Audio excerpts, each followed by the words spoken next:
మన ప్రభువును రక్షకుడునైన యేసుక్రీస్తు వారి అతి పరిశుద్ధమైన నామంలో అందరికీ వందనములు. రోజుకొక మిషనరీ జీవిత చరిత్రలో ఈరోజు మనం చూడబోచున్నది జాన్ స్టామ్ మరియు బెట్టీ స్టామ్. వారు మరణించిన తేదీ 8/12/1934.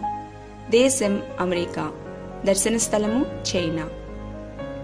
1922వ సంవత్సరంలో చైనా దేశంలోకి వెళ్లిన క్రైస్తవ మిషనరీలు తీవ్ర వ్యతిరేకతను ఎదుర్కొన్నారు.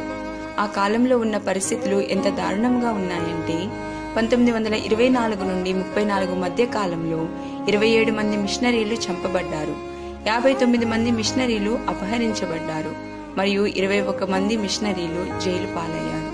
ఫలితంగా 1927 కల్లా వందలాది మంది మిషనరీలు చైనా దేశంను విడిచి వెళ్లవలసి వచ్చింది. అటువంటి వ్యతిరేకమైన పరిస్థితులు బట్టి నిరాశ చెందక చైనా ఇన్లాండ్ మిషన్ 200 మందికి పైగా మిషనరీలను చైనాకు పంపింది. అటువంటి క్లిష్ట పరిస్థితుల్లో కూడా దేవుని సేవ కొరకై తమను సమర్పించుకున్న ఆ మిషనరీలలో జాన్ కొర్నేలియస్ స్టామ్ మరియు ఎలిజబెత్ ఆల్డెన్ బెట్టీ స్టామ్ కూడా ఉన్నారు. 1932వ సంవత్సరంలో వారికి అంతగా సహాయం గాని మద్దతు గాని లేకపోయినప్పటికీ వారు అన్హుయ్ పరిధిలోని ప్రాంతములలో దేవునికి విశేషమైన పరిచర్యను చేశారు.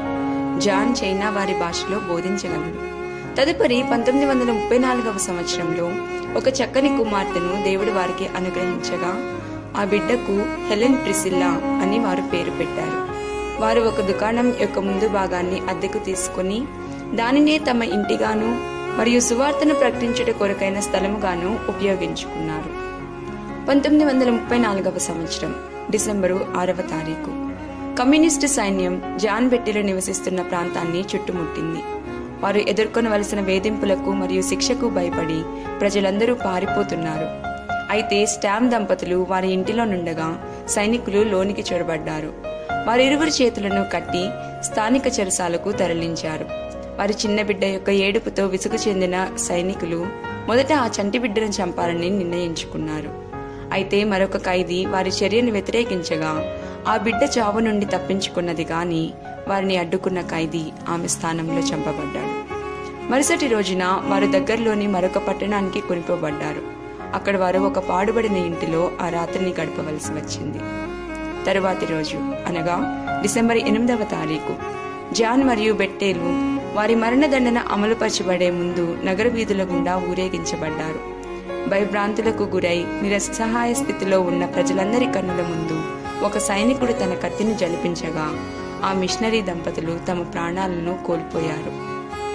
అయితే వారి కుమార్తె అయిన హెలెన్ వారు ఆ రాత్రి గడిపిన పాడుబడిన ఇంటిలో బెట్టీ యొక్క సంచిలో దాచిబడి ఉండగా దేవుడు ఆ బిడ్డను లో కే చౌ అనే తన సేవకుని ద్వారా ఆశ్చర్యకరమైన రీతిలో రక్షించాడు. హృదయ విదారకమైన జాన్ బెట్టీల మరణ వార్త ప్రపంచమంతటా వ్యాపించింది. అయితే అటు తరువాత జాన్ బెట్టీల వంటి వందలాది మంది మిషనరీలు రక్షణ ద్వారాలను తెరుస్తూ చైనా వైపుకు అడుగులు వేశారు.